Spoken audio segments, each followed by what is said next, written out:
E aí, galera, beleza?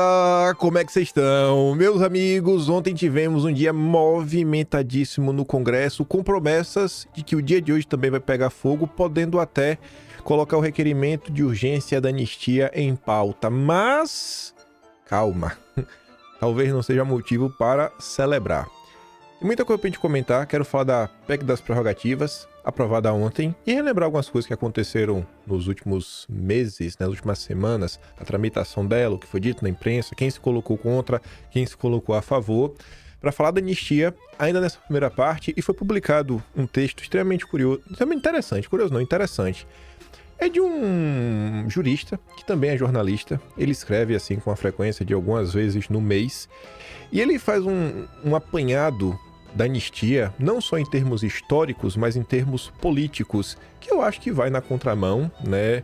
Na verdade, enfim, vai na contramão de tudo que o Supremo está falando. O que o Supremo fala, ele meio que desmonta os argumentos, publicado aí no consórcio. Quero falar com vocês ainda nessa primeira parte, para depois a gente falar dele. Jair Messias Bolsonaro. Tinha umas coisas que eu queria comentar ontem, não deu tempo, e foi até bom, porque aconteceram mais algumas coisas, e eu acho que quando coloca tudo em perspectiva, você vê a quantidade de maldades que estão fazendo com o Jair.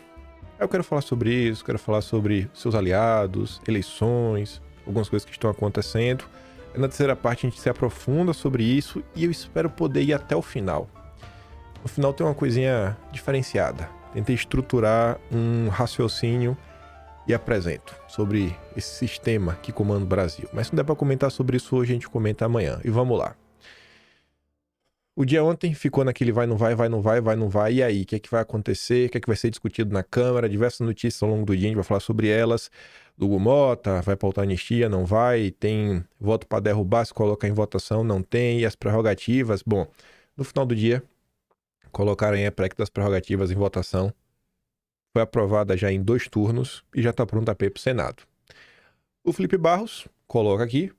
Hoje demos um passo histórico. Demos um primeiro passo para libertar o Congresso Nacional. Com a aprovação da PEC das prerrogativas, estamos devolvendo a independência ao parlamento e trazendo de volta a verdadeira democracia, mas a luta continua. Amanhã vamos votar a urgência da anistia aos presos políticos do 8 de janeiro. Cobre o seu deputado. O Brasil exige liberdade, o Brasil exige justiça. Basicamente, quem ficou contra essa PEC foi o PT.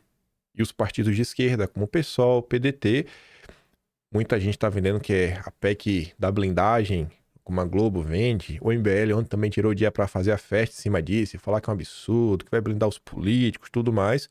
Como se o Brasil não fosse um país que políticos que fazem maracutaias, principalmente envolvendo dinheiro e corrupção, né, não são alvos de nada. No máximo, uma operaçãozinha ali para dar um susto e dar enquadro e ele ficar na mão do sistema. Com isso daqui aprovado, eu acho que não precisa nem ler. Aqui o jornalista da Globo News comentando. Hoje pode ter sido um dos piores dias do Congresso Nacional em relação ao interesse público desde a redemocratização. Analisa Fernanda Brúcio ao falar sobre a PEC da blindagem, a anistia e a indicação de Eduardo Bolsonaro como líder da minoria na Câmara. Eu não vou nem entrar nos pormenores do que foi aprovado ontem, que você pega aí, você lê, tiveram algumas modificações, incluíram, por exemplo, presidentes de partido no rol de pessoas com acesso a foro privilegiado. Então, Rueda ganha foro privilegiado, o Kassab, Valdemar. Mas eu achei aquela análise seguinte, né? Ver quem tá contra e quem tá a favor. Vocês já viram que o PT estava contra, junto com o PSOL, o PDT e tudo mais. O Centrão tá a favor, óbvio também, né? O Centrão tem todo o interesse em se blindar. É só olhar a questão das emendas e como vem sendo utilizadas essas questões. Mas veja só. Vamos relembrar algumas coisas que aconteceram ao longo do mês de agosto. Esse assunto da PEC das prerrogativas, que é a Globo que inventa o nome PEC da blindagem, pode procurar que você vai ver que saiu de lá. Esse assunto nasce em torno da discussão da questão da anistia. Quando teve a obstrução da pauta, ficou aquele vai não vai, por várias horas. E o Sóstenes foi para uma reunião, falou com o Hugo Mota, meio que não andou, depois todo mundo se reuniu no gabinete do Lira. Aí quando sai do gabinete do Lira, eles saem com acordo que votariam a PEC das prerrogativas, que é para tirar o Congresso da coleirinha do Judiciário, da liberdade, e depois votaria a anistia, que o pessoal poderia estar mais aberto, né, e com menos pressão. Diante dessa movimentação, que começou no final de agosto, aí a imprensa vem, né, se movimentando. obviamente contra, como estavam contra ao longo do dia de ontem. Só que para além da imprensa e além da Globo, vamos relembrar umas coisinhas. Isso aqui já está no Atlas de agosto. A gente nem chegou a comentar isso aqui no mês de agosto, mas vai estar lá no Atlas. Andréa Sadi. Câmara mobilizou para votar blindagem, mas recuou após ministros do Supremo serem avisados de texto inconstitucional. Não é que só foram avisados, não é que os ministros só avisaram, olha, inconstitucional. Foi um pouquinho a mais. Em relação à questão do foro por prerrogativa de função, acho que faz todo sentido deixá-lo no Supremo, diz o Gilmar Mendes. E por hora meio que ficou isso aí mesmo. Projeto do fim de foro privilegiado é casuísmo, diz o Gilmar Mendes. Ala da PGR vê PEC da blindagem como inconstitucional. Na época, inclusive, a Globo News... Deixa eu ver se eu acesso esse vídeo aqui no meu celular. Tem tantas semanas, acho que na época eu até baixei. Agosto. Eu tô aqui em agosto. Deixa eu ver se eu acho. Aqui tá em setembro. Eduardo. Eu acho que não vai ter, não. Deixa eu ver. Eu não vou ter esse vídeo. Ah, não, tá aqui, ó. Essa reunião de quarta-feira que ocorreu na residência oficial da presidência da Câmara foi muito tensa. Sadi, você sabe bem, apurou sobre essa reunião, vários momentos ali constrangedores. Inclusive, houve um momento em que o ministro Alexandre de Moraes entrou em contato com o Hugo Mota e questionou que texto é esse que vocês estão querendo votar. Colocou o Hugo Mota contra a parede e depois o Hugo Mota se queixou com deputados de que estavam vazando esses textos para os ministros do Supremo Tribunal Federal. Então, o caldo entornou na Câmara dos Deputados, o clima é complicado, o momento é difícil. Tá vendo aí, né? O que aconteceu na época. Quem tá contra a PEC das prerrogativas. Pouco mais de uma semana atrás, PEC da blindagem foi enterrada, dizem líderes da Câmara. E não, ela foi colocada em votação. A polêmica PEC das prerrogativas, também conhecida como PEC da blindagem, não deve avançar na Câmara. Acabou avançando. A PEC prevê retomar algumas das prerrogativas dos deputados que estavam na Constituição de 88, mas foram sendo alteradas ao longo do tempo, fortalecendo especialmente o Poder Judiciário. Os caciques da Câmara temiam com o projeto comprar uma nova briga com o Supremo e ainda arcar com o ônus diante do eleitorado de aprovar uma lei com a peste de aumentar a impunidade. E acabou que isso daí foi aprovado ontem.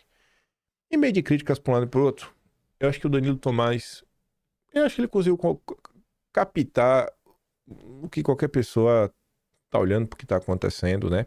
Inclusive por que parte da direita está apoiando isso, inclusive por que essa PEC foi colocada como condição para votar a anistia, né? Obviamente, ela também vai acabar flexibilizando algumas coisas, né? Isso é mais do que óbvio.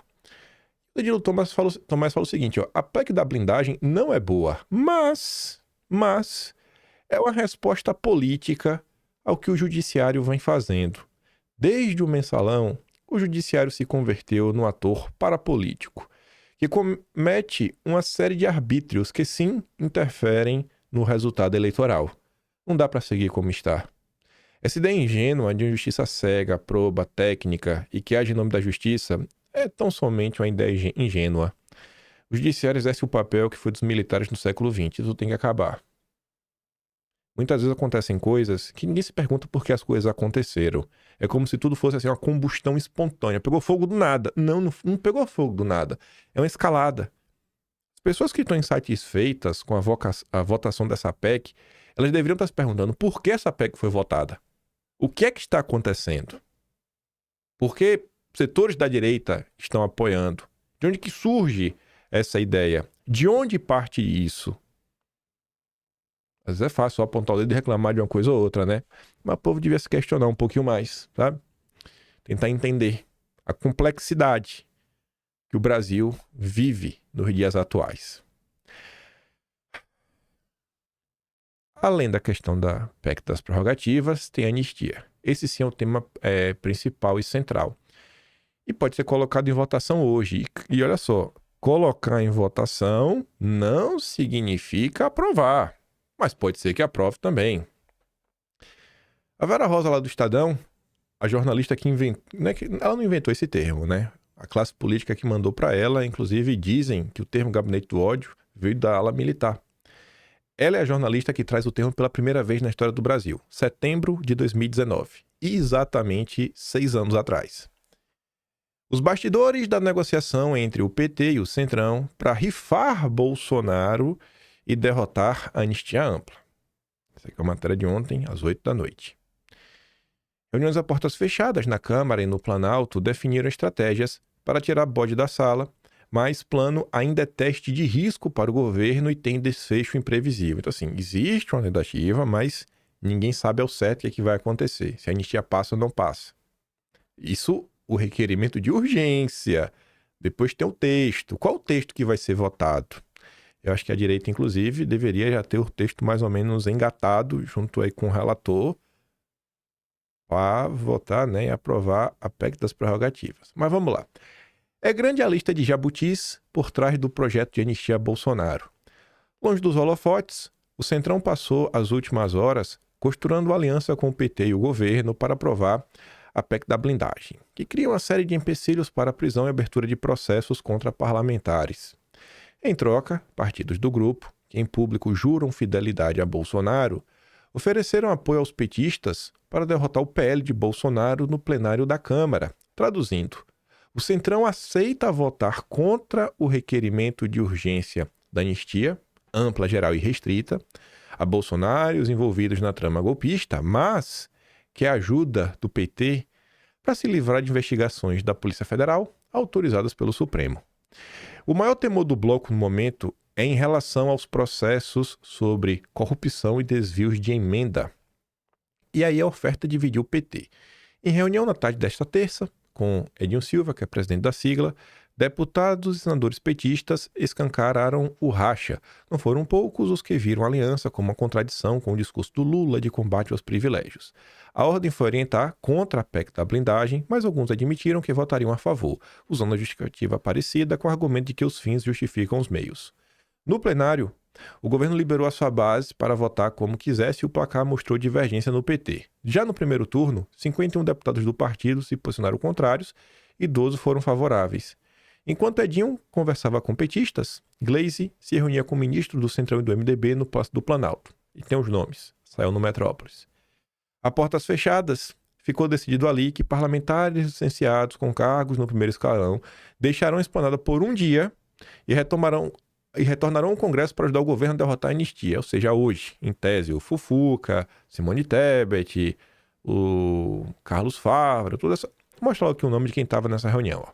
Tá aqui, ó. Quem estava na reunião no Planalto com a Gleisi para trabalhar contra a anistia. E a Gleisi pediu para esses ministros entrarem em contato com os deputados de seus partidos.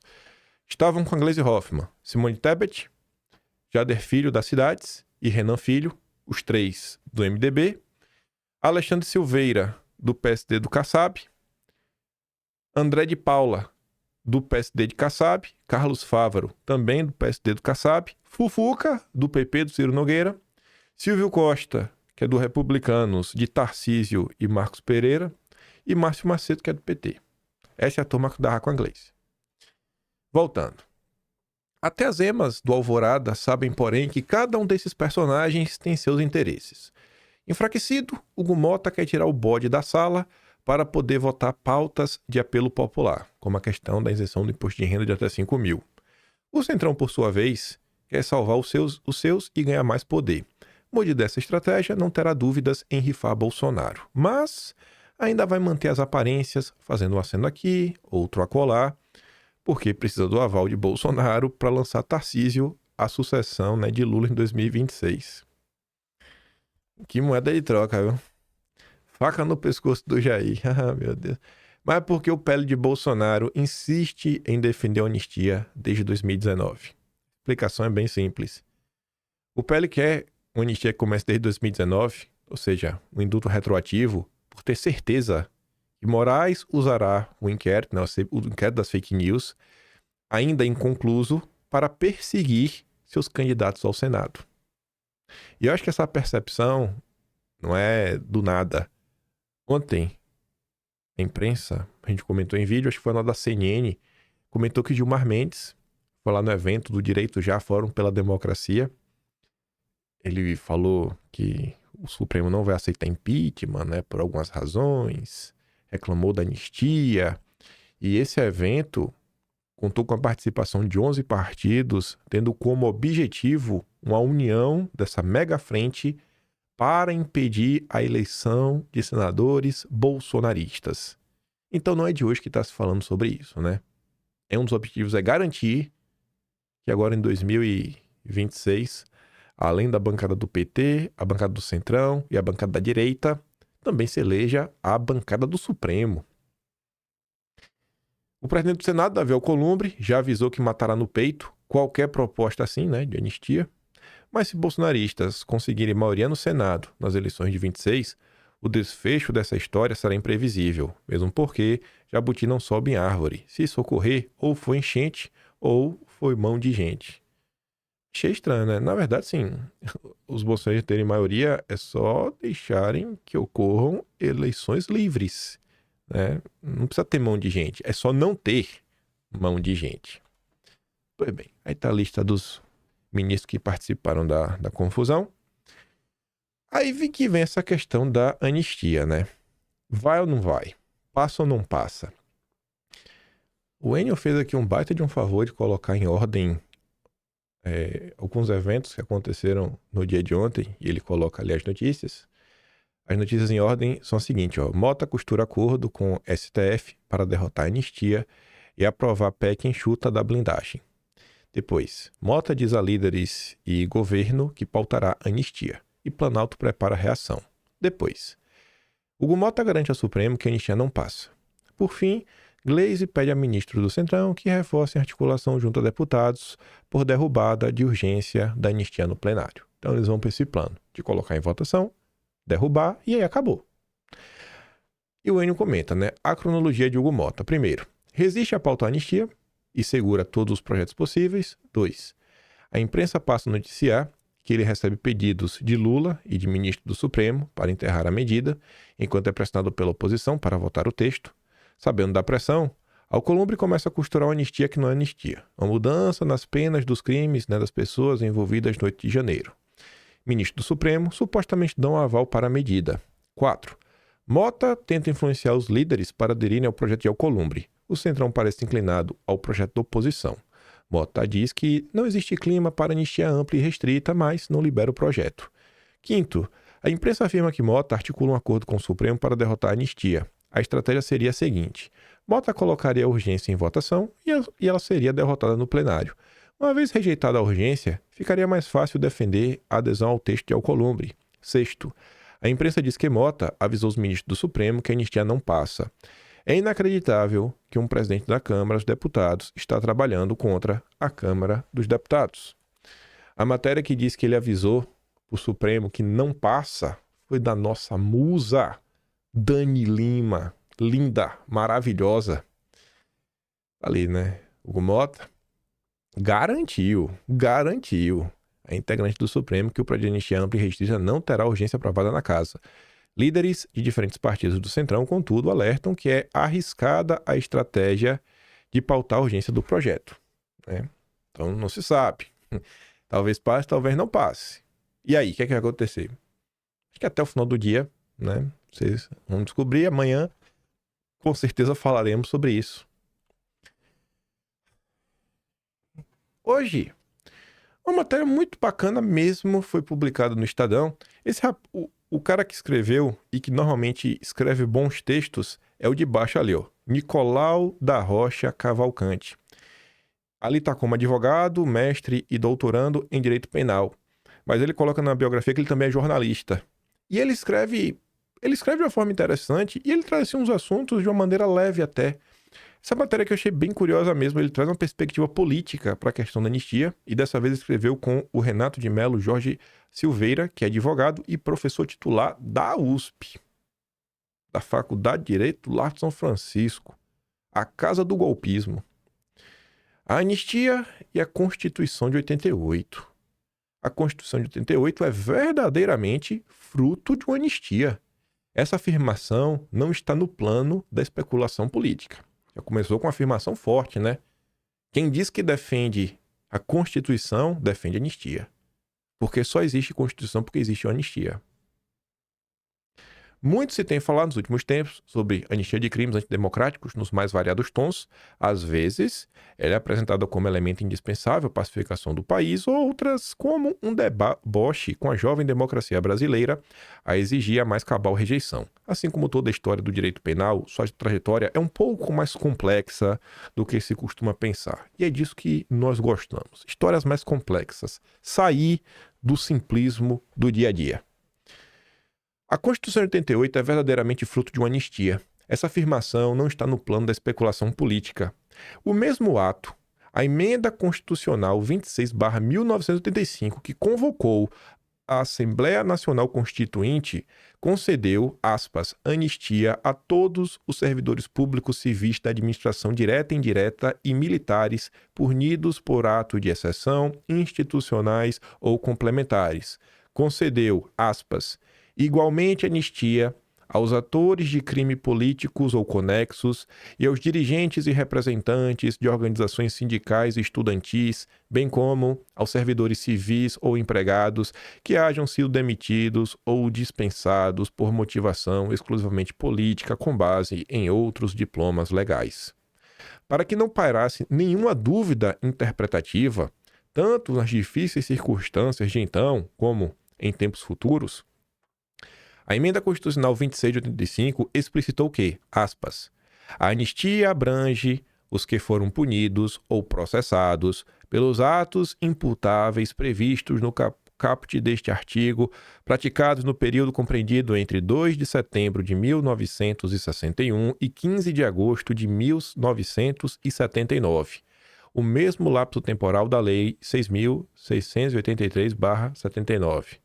De forma solene, reconheceu-se a lei da anistia como uma das condições políticas e jurídicas para a instauração da Assembleia Nacional Constituinte, ou seja, para a volta da democracia.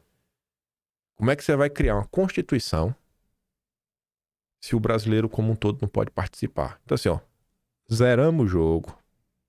Vamos escrever aqui algo contemplando todo mundo para a gente andar para frente. E assim nasceu a democracia, a Sexta República, por conta da anistia. No ato das disposições constitucionais transitórias, a Constituição de 88 recepcionou explicitamente essa anistia na nova ordem democrática que então se inaugurava. Concedeu anistia aos que, no período de 18 de setembro de 1946 até a data da promulgação da Constituição, foram atingidos em decorrência de motivação exclusivamente política, por atos de exceção, institucionais ou complementares, aos que foram abrangidos pelo Decreto 1861 e aos atingidos pelo Decreto 864 de 69. Nada disso, por óbvio, significa banalizar um instrumento jurídico-político da anistia, como se estivéssemos diante de um fármaco universal para toda a crise política, como se ela fosse uma fórmula mágica de pacificação social. É o exato contrário. A anistia é o resultado de um complexo processo de negociação, no qual ambas as partes cedem para se chegar a um futuro comum, compartilhado e desejado. Só que a gente está vivendo é o quê? Tem um lado que não quer ceder, que quer aniquilar o outro lado. Se possível, matar Bolsonaro. Então é difícil, né? Segundo a Constituição, a competência para conceder anistia é do Congresso. Ao mesmo tempo, ela restringiu esse poder, estabelecendo como crimes insuscetíveis de graça ou de anistia.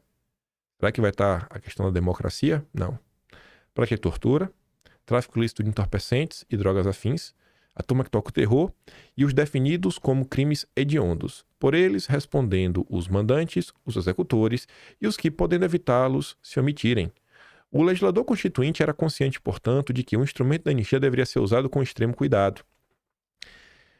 Uma vez mais, se nota esta mesma dinâmica envolvendo a anistia. Trata-se de uma medida importante, a merecer profundo respeito e não banalização. No caso concreto, de agora, que estamos vendo no Brasil, debatido no país, né, o Supremo parece ter dificuldades em aceitar anistia de crimes contra a democracia. Eu acho que não parece, não. Está bem claro que não aceita. Sob a alegação de que haveria limitação constitucional implícita a concessão de benefício, como também seriam um indulto ou perdão judicial. Mas diga-se, não parece haver proibição explícita para tanto, e isso por uma razão simples. Foi o Congresso quem criou e estabeleceu os tipos penais contra a ordem democrática. Poderia não tê-los criado. Poderia tê-los criado sob outras modalidades e condições. Poderia alterá-los ou mesmo revogá-los. Não parece cabível restringir tal faculdade. É o Congresso que diz para que vale e para que não vale. Porque é o Congresso que criou o instrumento. É o Congresso que redigiu a Constituição. A Corte só cabe interpretar. E se o problema for que ato antidemocrático não pode, então altera-se a lei e acabou. Simples. Para escândalo ou desgosto de muitos adeptos de um direito penal máximo, que é o de perseguir e aniquilar, a regular todas as esferas da vida social e econômica, não existe um mandamento constitucional fixando que a defesa da democracia seja feita necessariamente pela via penal. Tem outras formas de defender a democracia que não sejam, destruindo pessoas penalmente e enfiando todo mundo na cadeia. Tal caminho foi uma escolha sancionada pelo chefe do Executivo Federal, do Legislativo, que, se e quando desejar, pode perfeitamente alterá-la ou mesmo revogá-la. Sabe? Calma lá, irmão. Quem diz isso? Professor titular da Faculdade de Direito do Largo São Francisco. O Nicolau chamou um cara da USP, onde o Temer se formou, onde o Moraes se formou, e inclusive dá aula atualmente, Mas ele vai falar que esse cara também é burro. Esperto só ele. Reiteramos, isso não significa que a pretensão de anistia das pessoas condenadas, diga-se de passagem, que é compreensível em qualquer pessoa condenada criminalmente, deve ser acolhida. Eu não estou falando que tem que aceitar, não tem que aceitar, Tal juiz deve sempre ser de ordem política, não jurídica. Achei curioso também esse final, Quem tem que saber se tem que ir ou não tem que ir é a classe política, não é o judiciário que decide isso. Ao prever as condições e limites da anistia, a Constituição de 88 reconheceu nela sua própria condição de existência, não como impunidade, mas como paz dialogada. É sob essa lembrança que deveria ser pautado o tema. E é de se olhar, portanto, com maturidade a história nacional e suas diferentes anistias, também para que não se destruam os alicerces de nossa jovem democracia. Esse não é um texto de jornalista.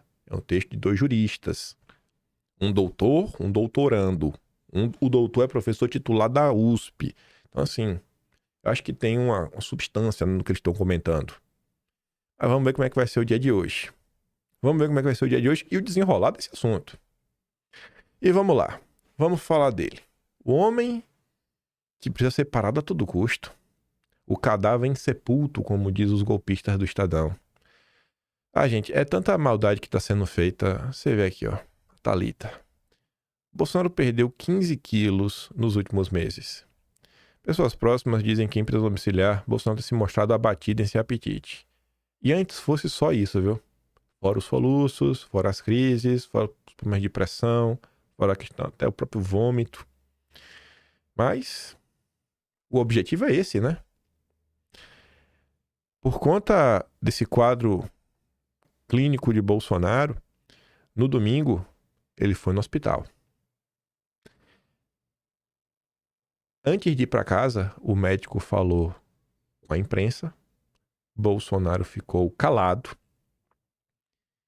e a imprensa, o consórcio, viu que Bolsonaro ficou 5 minutos parado, sem falar nada, enquanto o médico falava, meio que dava os esclarecimentos.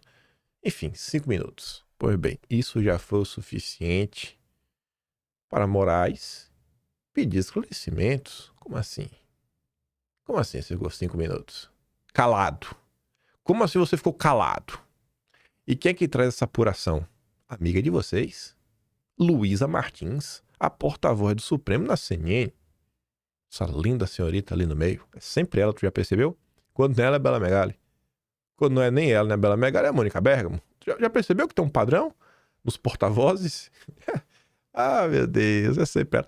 Aí o Vilimigo tá ali, Dos mesmos criadores de O Silêncio de Bolsonaro estimulou a ação de apoiadores, agora vem a avaliação que a imobilidade de Bolsonaro após o procedimento no hospital foi um gesto político de resistência. A gente vai ficar parado sem falar nada. Pronto.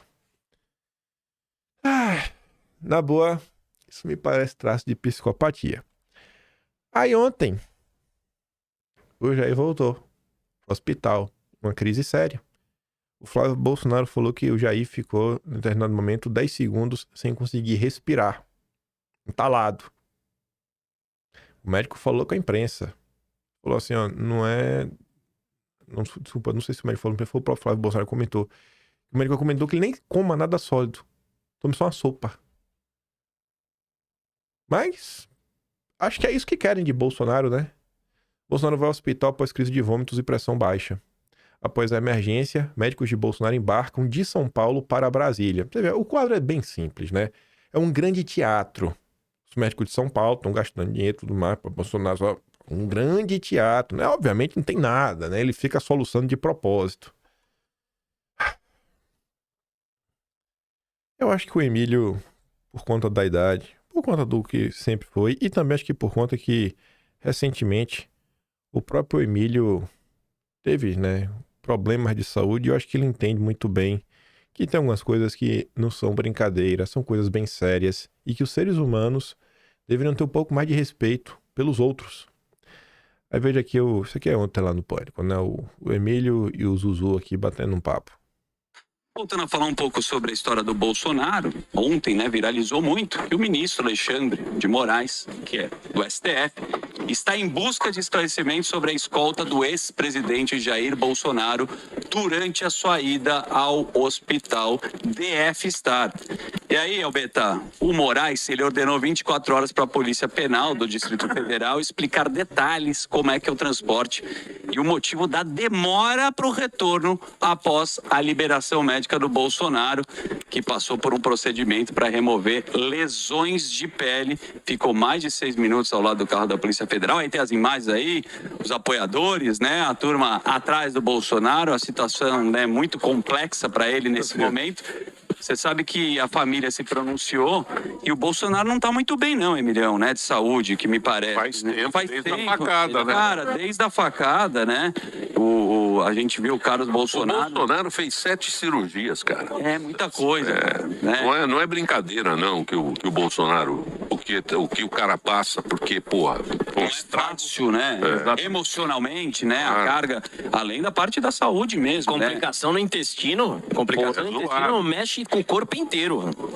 Você sabe que o Carlos, né, o filho... E ele não pode fazer outra cirurgia, né? Você sabe disso, né? Não, eu não sabia, ele não pode mais, pelo procedimento que ele já fez algumas e aí, putz, sempre o cara volta lá. Enfim, o Carlos Bolsonaro falou que ele está se alimentando muito mal, que está com falta de ferro no sangue e há uma possibilidade de uma nova hérnia. Putz, quem já teve hérnia, né, Samidana? A gente sabe quanto dói. Então vamos aí torcer para a recuperação do Bolsonaro para que essa história aí tenha pelo menos um dobramento, que eu acho muito difícil. Posso fazer uma notícia aqui falando do...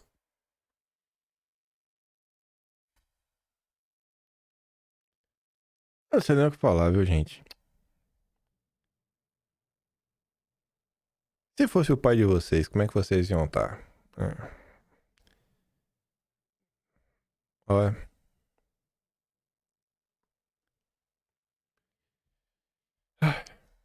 Aí você vê como a imprensa narra esses fatos, sabe? A preocupação da imprensa, o descaso. Aí você vê alguns setores, principalmente na esquerda, né? Desejando o pior pro Jair. E os radicais somos nós. Nós somos os radicais. Nós somos os radicais, né? O errado é o Jair, o errado são vocês. É surreal o que acontece nesse país, viu? Esse é o tipo de coisa que dá uma desanimada. Dá uma desanimada. Pesada. Já que tá falando aqui da Jovem Pan, só um pequeno parêntese. O Ministério Público Federal pediu a cassação de concessões da Jovem Pan na Justiça. O Vinícius pergunta qual o regime que prende opositores e fecha meios de comunicação.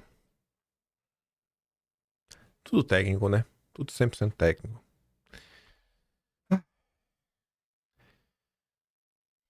O verdadeiro motivo da censura contra Bolsonaro nas redes sociais e sua prisão ilegal é simples. Ele representa a identidade do povo brasileiro. Isso assusta o sistema que reage rasgando leis e pisoteando direitos humanos para cumprir a lógica do missão dada, missão cumprida. Eu ia comentar sobre isso aqui ontem. Foi até bom, porque o que aconteceu... Depois do que aconteceu ontem, né? Essa nova ida pro hospital, acho que faz ainda mais sentido. O Alan dos Santos vai dar aqui um pequeno relato de algo que ele pode contar aí pra vocês. Das conversas que ele já teve com o Bolsonaro. Muita gente fala, né? Porque Bolsonaro não foi embora.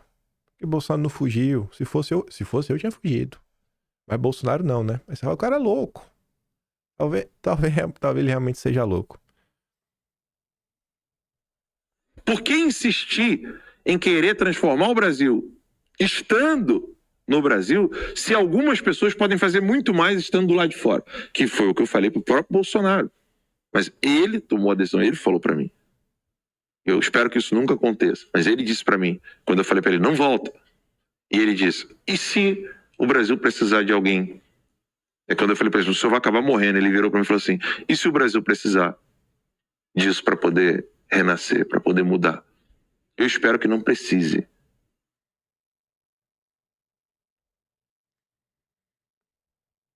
Aí depois você não entende, né? Porque o cara não fugiu. Aí depois você não entende por que ele resolveu ficar, né? Na hora que ele dizia, né? Talvez seja uma missão. Aí ele às vezes fala, o povo acha que é brincadeira, né? Eu pergunto do que é que eu fiz pra merecer isso daqui. Mas ele vai lá, aceita. Carrega a cruz dele, né? Nossa, gente, meu Deus do céu. Que mundo é esse, meu Deus do céu? Não é divergência política, é tentar realmente aniquilar o seu adversário. E o errado somos nós, não somos radicais. Anistia, quem já viu anistia, sabe? Você vê o que tá acontecendo. Ontem a gente comentou sobre isso, né? Saiu na imprensa, que dependendo do que o governo Trump fizer, vou mandar Bolsonaro pra papuda, que isso, aquilo outro, como se não fosse mandar, né? Como se o Supremo fosse um órgão extremamente bonzinho. A Bela Megali comenta sobre isso. O grupo de Eduardo Bolsonaro vê a prisão de Bolsonaro na papuda como provocação e projeta mais sanções dos Estados Unidos. Tá ali. A possibilidade de Bolsonaro ir para papuda é encarada pelo grupo de Eduardo como estopim para novas reações dos Estados Unidos sobre o judiciário e para o agravamento de uma crise institucional com o Brasil. Aí a Bela Megali mostra o quão bonzinho são algumas pessoas. Interlocutores de Moraes avaliam que hoje a tendência do magistrado seria determinar que o capitão reformado cumpra a pena na papuda. Já é hoje. Por quê? Porque sim. Porque sim. Né? Que tem uma área especial para presos considerados vulneráveis, como políticos e policiais. Questionadas se o ministro não poderia adotar uma solução similar à que ocorreu com Lula, que ficou preso em uma sala adaptada pela Polícia Federal de Curitiba. Pessoas próximas a Moraes apontaram que o caso é diferente. Lógico que é diferente, porque o Lula e a justiça não funcionam igual pro Lula. Mas a justificativa que eles vão dar é a seguinte: não, o principal argumento é que Lula não tinha uma condenação definitiva quando estava encarcerado na PF. Não tinha. Ô, meu Deus, coitadinho do Lula, né? É muito papo furado. É muito papo furado, viu? Já Bolsonaro tem uma condenação em última instância. Não, não é em última instância, é em única instância. Bolsonaro não teve outras instâncias como Lula teve.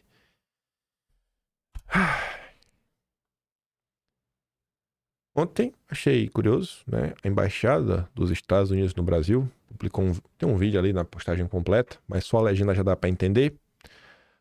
O presidente Trump assinou ordem executiva para combater detenção injusta de cidadãos dos Estados Unidos no exterior. Países que não devolverem americanos detidos injustamente enfrentarão consequências duras, como sanções econômicas e restrições de visto e restrições à assistência externa. Esta nova ordem executiva do presidente Trump, que fala na diplomacia dos reféns, foi inspirada na Magnitsky. E aí o Eduardo comenta dessa questão aí de Bolsonaro e a tortura que já estão prometendo fazer contra ele.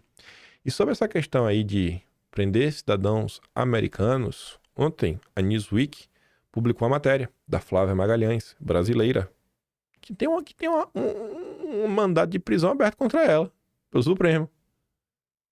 E o Jason Miller comenta, ó, o Alexandre está tentando prender um cidadão americano em solo americano. Veja só. mora na Flórida e quer prender ela por postagens nas redes sociais, críticas ao Brasil, né, o Lula e o judiciário. Aqui o mandado de prisão. A reportagem mostra o mandado de prisão emitido por Moraes contra a Flávia e diz, aspas, em jogo estão questões fundamentais de soberania, discurso e precedente. Se um juiz estrangeiro pode criminalizar a expressão política feita legalmente em solo americano, se cidadãos americanos mantêm as proteções da primeira emenda quando suas críticas têm como alvo os líderes de outro país e se os tribunais americanos permitirão que as ordens abrangentes do Brasil se estendam além das fronteiras. Mas o extremista e o radical é você. Vamos falar um pouco mais da direita em 2026. O mesquitismo segue firme e forte. Em editorial, representando a vontade dos donos do Estadão, eles publicaram ontem assim, ó, o que falta para caçar Eduardo Bolsonaro? O mesquitismo quer Eduardo caçado. A cada dia em que preserva o mandato de Eduardo Bolsonaro, um impatriota que se omisia nas prerrogativas de deputado licenciado, a Câmara falha miseravelmente em cumprir sua missão de honrar a representação popular, essência da democracia representativa. Uai, mas como é que falha se Eduardo é um representante de milhões de pessoas?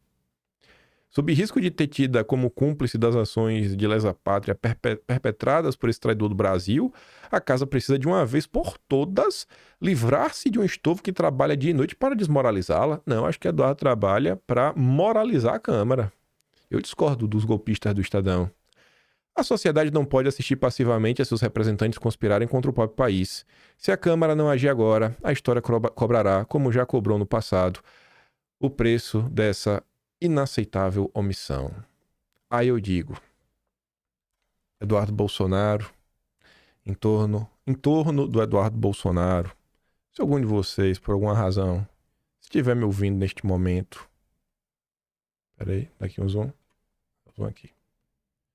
Se algum de vocês estiver me assistindo nesse momento, vem aqui, ó, pra ficar mais fácil, no perfil do Vili Migo. Ver se ele deve ter realmente tá curto. Vem no perfil dele. Você pode clicar na parte de mídia, porque se clicar na parte de mídia não vai mostrar do jeito que eu quero. Você depois pode clicar em mídia, só vai mais rápido. Você vê aqui no perfil do Vinícius. Cadê, senhor? Tá chegando. Pronto. Aí você vem aqui, ó, no perfil dele. Você pega essa imagem, tira a Bolsonaro. Você pega só a notícia. Você acha? Tá lá no Atlas também, se quiser. Você pega só isso daqui, ó. 2 notícias. Postem e dêem uma resposta pro Estadão enquanto CNPJ. Porque na hora que o Estadão te acusar, Eduardo, de que você trabalha para conspirar contra o país, sabe? E fala que se a Câmara não agir agora, a história cobrará, como já cobrou no passado. Aí você relembra o que é a verdadeira história. Você lembra quem é que realmente conspirou contra o país, sabe? Você mostra quem é que defendeu usar bomba atômica contra brasileiros. Quem é que defendeu matar brasileiros. Júlio de Mesquita Filho, o dono do Estadão. E você ainda pode chegar em um extra e fazer isso daqui, ó.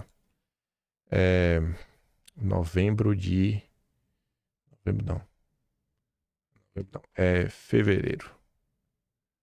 Não sei, é fevereiro ou janeiro desse mês. 2024. Deixa eu ver aqui no de fevereiro. E aí tu ainda faz isso aqui, Edu. Tu ainda pega aqui. Deixa eu te mostrar o nome da notícia. Se tiver alguém. Eu acho que tá aqui. Deixa eu ver se tá aqui. Deixa eu ver se não tiver aqui. É o roteiro da Revolução. Aqui, ó. Tem várias matérias só do Júlio de Mesquita Filho. Ó, subversão, tudo que ele fez, tudo que ele aprontou. Né? Já que eles não foram punidos, o Estadão deveria ser fechado. Não foi fechado. E a gente tá pagando exatamente esse preço. Mas calma, é esse daqui, ó. Isso é democracia. Aqui, ó. Você não pode postar essa página. Página 144 do Vespertino. Você vai no site do acervo do Estadão, 12 de abril de 1964. Deixa eu ver se ela abre aqui a imagem. Aqui, ó. Já abriu como imagem. Roteiro da Revolução. Há mais ou menos 2 anos, doutor Júlio de Mesquita Filho, instado por altas patentes das Forças Armadas a dar sua opinião sobre o que deveria fazer caso fosse vitoriosa. Conspiração que já se iniciara contra o regime de João Goulart, enviou sua resposta à seguinte carta: São Paulo, 20 de janeiro de 62.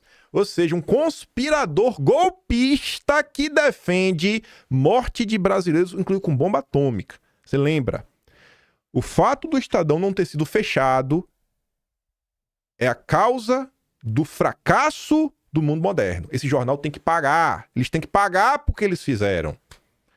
Hoje eu olho para trás, aí podem me cancelar por isso, mas hoje eu olho para trás e quando eu olho para a era Vargas e eu vejo assim que o governo Vargas foi para cima do Estadão, botou pro Júlio de Mesquita correr do Brasil. É errado o Vargas que deixou voltar. É errado o Vargas que não fechou de vez. Com o Estadão não dá. Esse jornal um dia vai fechar e vai pagar por tudo que fez desde o fim do Império. Aqui é a síntese do golpismo no Brasil. Vai ser responsabilizado e vai entrar na história da forma que merece. Enquanto eu viver, eu vou lembrar todo santo dia que der quem é o Estadão. O que é esse jornal? Nossa, eu fui nervoso aqui agora. O erro do Vargas foi deixar o Júlio Mesquita voltar pro Brasil. O erro foi esse. Tivesse fechado de uma vez por todas, a gente não tinha nada do que tá acontecendo. Nem a tese do gabinete do ódio tinha existido. Culpa do Vargas. Se teve a tese do gabinete, culpa do Vargas, que não fechou essa porcaria. Teve a chance e não fez. Covarde. Tem que levar assim, gente. Que é pra ver se, sabe, se releva, porque é tanta loucura que a gente tem que ler todo santo dia. Tanta loucura, é puro ódio. Aí, para a desgraça do Estadão, que queria que Eduardo fosse caçado, Pela indicou nesta terça Eduardo Bolsonaro como líder da minoria na Câmara para livrar o parlamentar de um processo de cassação do mandato. De acordo com parlamentares do partido, como líder, Eduardo Bolsonaro não teria obrigação de comparecer à Câmara para sessões.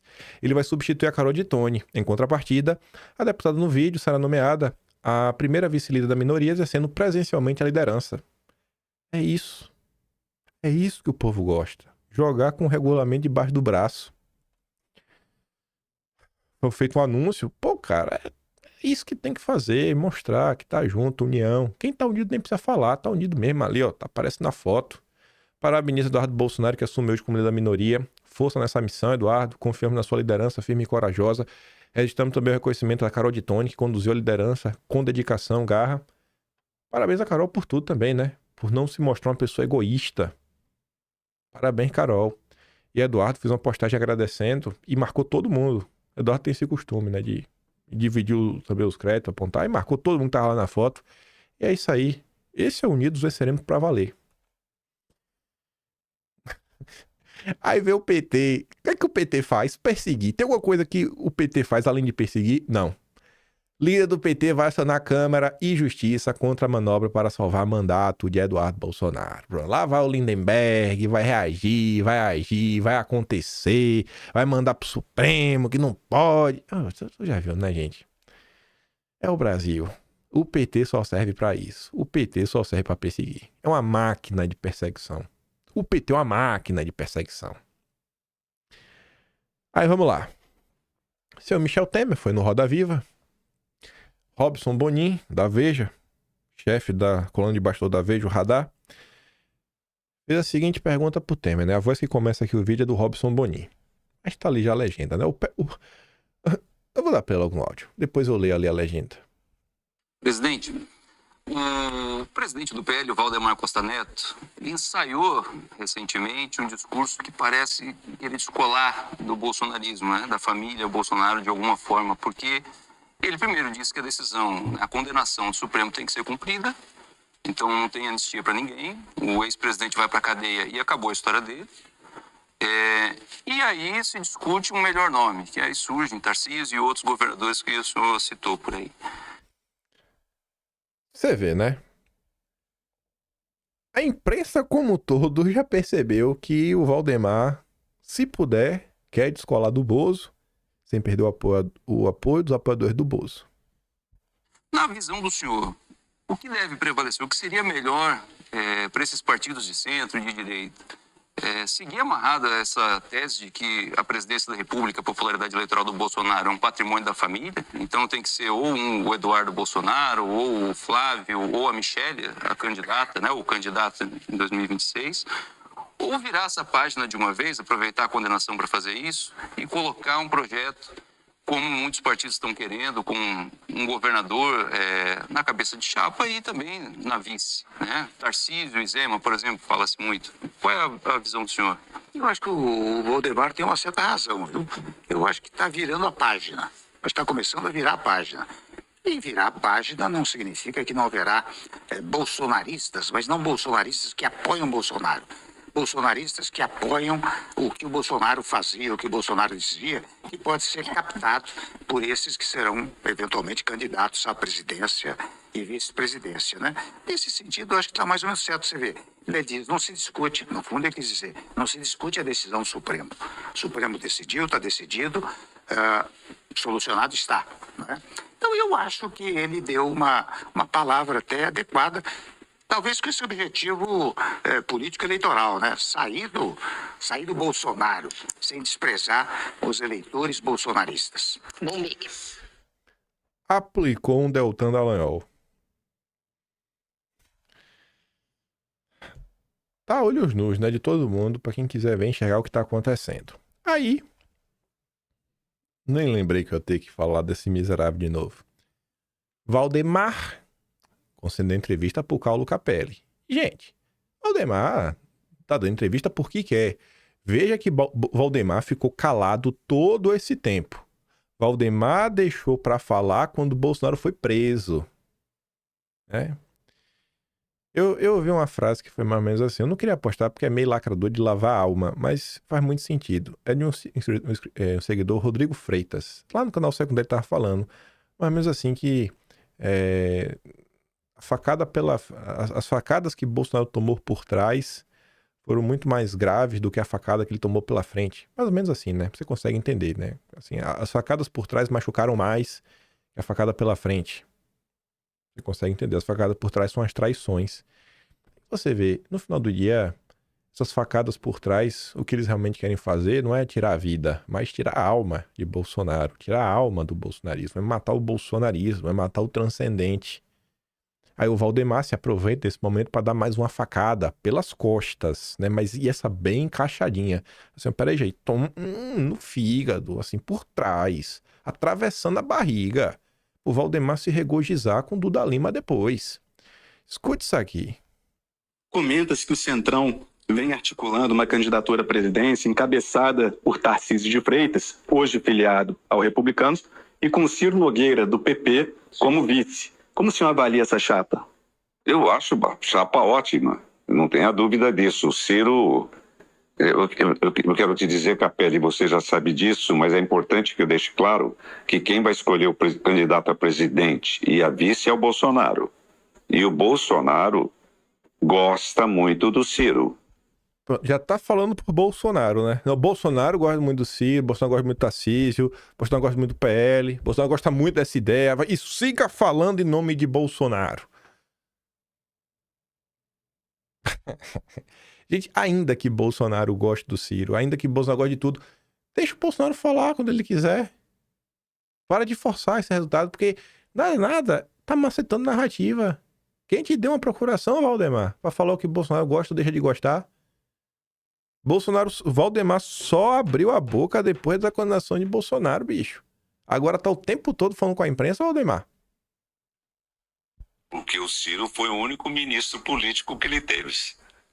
Então ele tem, e o Ciro é um grande articulador, tem toda a chance de ser vice. E seria muito bom para nós também, porque ele é do Nordeste e nós precisamos de força lá. Então tem todas essas possibilidades. Tem possibilidade, inclusive, me perguntaram outro dia, lógico, do Bolsonaro fazer uma chapa que não tem o nome Bolsonaro. Que é o caso dessa aqui. É o caso dessa. Esse movimento de Tarcísio disputar a presidência, o PL só abraçará esse projeto caso ele migre, ele se filie no Partido Liberal? Na reunião dos governadores, que o PP e União Brasil levaram 12 governadores do centro e direita, e eu cheguei no jantar, cumprimentei o Tarcísio, mas uns 4 governadores que estavam com ele do lado. Ele falou, Valdemar, se eu for candidato à presidência, eu vou pro PL. Então ele precisa aí se entender com o partido dele, que é o Republicanos, que é aliado nosso, parceiro nosso. E precisa ver. Por exemplo, se ele for candidato a governador de São Paulo, eu acho que ele fica no Republicanos, é opinião minha. Ele não quer passar o que ele passou na eleição para governador. Por quê? Que foi que ele era para ganhar a eleição no primeiro turno se não tivesse os votos anulados. Em vez do camarada votar no 10, o camarada votou no 22. Tá? Votou no 22. Votou no 22, votaram no 22 800 mil eleitores. Se eles tivessem votado certo, ele ganharia a eleição no primeiro turno.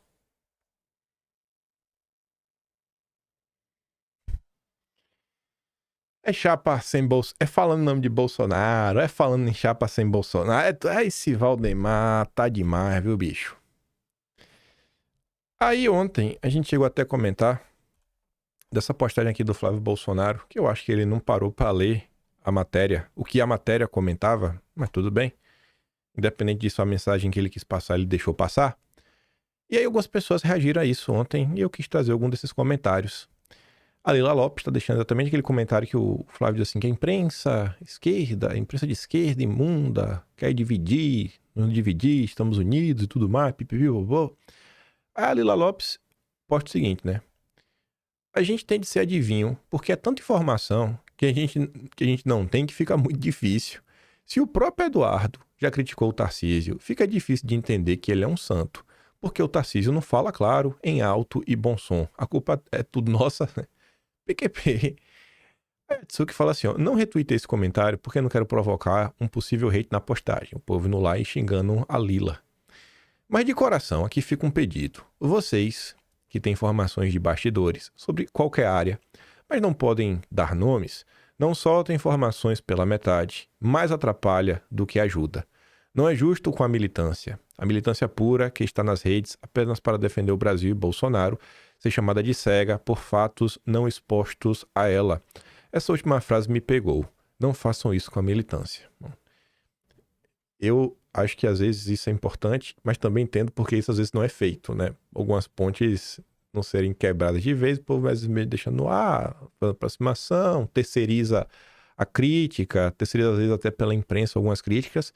De minha parte mesmo, eu não tenho sobrenome Bolsonaro, me perdoa. Se eu tivesse sobrenome Bolsonaro, eu falava muita coisa. Eu não tenho, então eu sei o limite da crítica, para não virar depois uma avalanche contra mim. Então fica aqui, ó. Eu vejo como é que tá a janela de Overton. Até onde dá para falar sem ninguém me odiar. E vou indo, né?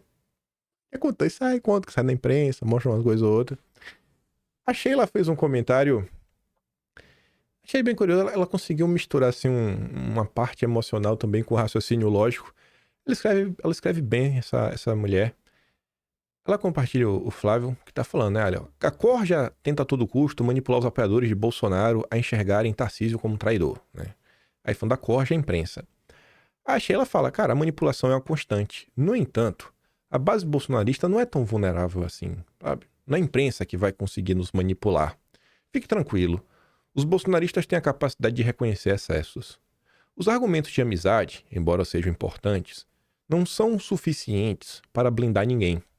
Desde sempre, políticos sobem em palanques ao lado do seu pai, se abraçam e, após sorrisos e declarações de gratidão, o que prevalece são os interesses pessoais e de negócios. Faz parte do jogo político, é o que dizem. Toda vez que o senador defende políticos achando que os apoiadores são tolos, sinto-me pessoalmente ofendida. Particularmente, não me norteio pela mídia esquerdista. Essa não tem qualquer ingerência sobre mim. O que gera desconfiança e um olhar mais aguçado sobre políticos que se elegeram na onda conservadora, de carona na esteira do Bolsonaro, são as atitudes. As atitudes que falam alto. Esse é o elemento que liga o alerta na percepção dos apoiadores quanto ao que vem a ser caráter real versus dissimulado. Independentemente da ideologia, existe o certo e o errado. O meio termo pendula na covardia, geralmente beneficiando o errado com disclaimer, aprecie com moderação. Se o amigo Tarcísio apoia as pautas da direita, estará apoiando seu pai e também o real herdeiro substituto, Eduardo Bolsonaro. Isso atenderia às expectativas. Não adianta Tarcísio declarar apoio e agir contra o seu irmão ou fazer movimentos isolados. A propósito, apoie seu irmão e esqueça Tarcísio. O Laudelino também seguiu nessa linha, falando assim, ao ser perguntado sobre como interpretar um político, Aristóteles aconselhou a não dar tanta importância ao que ele diz, mas sim observar o seu passado e suas alianças, pois é isso que realmente indica para onde ele irá. Esse é justamente o problema do Tarcísio, a turma que o acompanha. E esse ponto eu acho ele relevante, gente. Política não se faz sozinha, se faz com grupo. Quem é o grupo de Tarcísio? Quem é o grupo do Eduardo Bolsonaro? Grupo próximo, sabe? Quando você pensa o seguinte, faça um exercício aí agora. Pausa o vídeo ou faz depois. Imagina um governo do Eduardo Bolsonaro. Quem você acha que seriam possíveis ministros? Que você acha que tem chance do Eduardo nomear? E em qual direção esse governo andaria? Quais brigas você acha que esse governo iria comprar? Quais brigas esse governo iria deixar de comprar para evitar fadiga? Agora faça essa mesma pergunta em torno de um governo do Tarcísio, ou até analise atualmente o governo do Tarcísio. Sabe? É percepção. Não é questão de ser traidor, não. É só questão, para mim, de preferência. Não vejo como traidor. Só vejo uma pessoa que suas atitudes, ultimamente, para mim, mostram que ele deve continuar aí como governador de São Paulo. Depois ele pode migrar para iniciativa privada. Vai lá, BTG, e ficar feliz da vida, né? Moraes manda PGR opinar sobre a atuação de Tarcísio para anistiar Bolsonaro. Aí o Globo comenta, na condição atual, só governa o país quem for permitido por quem nunca recebeu voto. E o Moreira complementa dizendo, eu posso estar enganado, mas parece que Tarcísio foi encurralado pelo sistema. Ou consegue a passagem de bastão o quanto antes, ou não tem serventia. Tarcísio não precisa nem ganhar as eleições, mas tem que ir bem nas pesquisas para consolidar o trade do Tarcísio.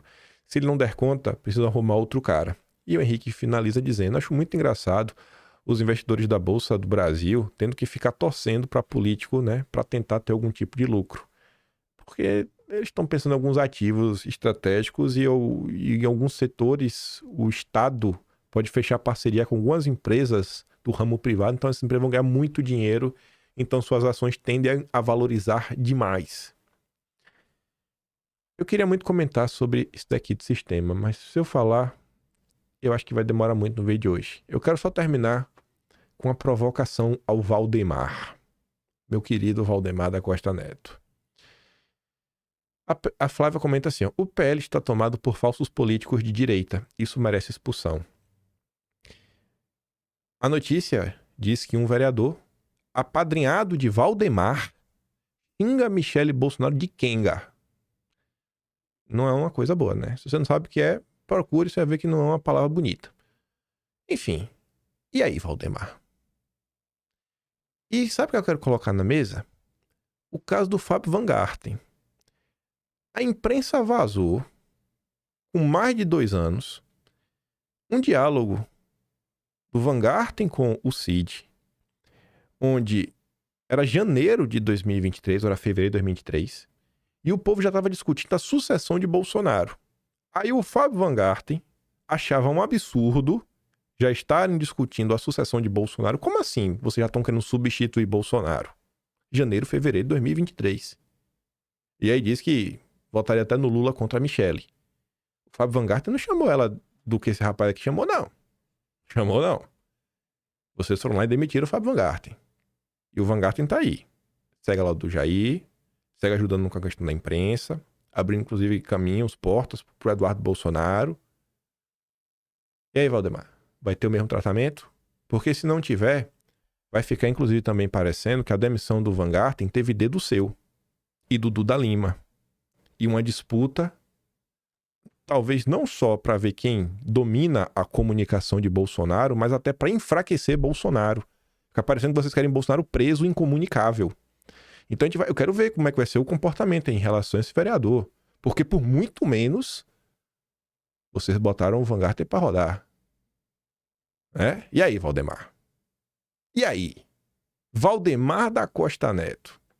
Agora é a hora, né, de mostrar coerência. É só um vereador, pô. Vale tanto assim? Porque se fosse um deputado, senador até entende, mas vai liberar para um vereador? Enfim, gente. Esse é o Brasil. Essa é uma parte da direita brasileira. Rezem aí pelo Jair, por melhoras na saúde dele. E hoje a gente vai observar, né, como é que vai ser o desenrolar da questão da anistia. Eu fico por aqui. Eu vou mandar O recorde do Emílio, o recorde do Alan, o do Valdemar, toda essa baboseira que a gente deu play aqui ao longo do vídeo. Baboseira do Valdemar, né? E aí, você gosta do meu trabalhinho, que um pouco mais, passa no meu canal, tem um Tony Valeu, tem um Patreon na descrição e tem um Atlas Brasileiro, kimpem.com.br. Eu fico por aqui, vejo vocês amanhã e deixa aquele grande beijo, abraço, tamo juntos. Valeu, meus amigos, fui!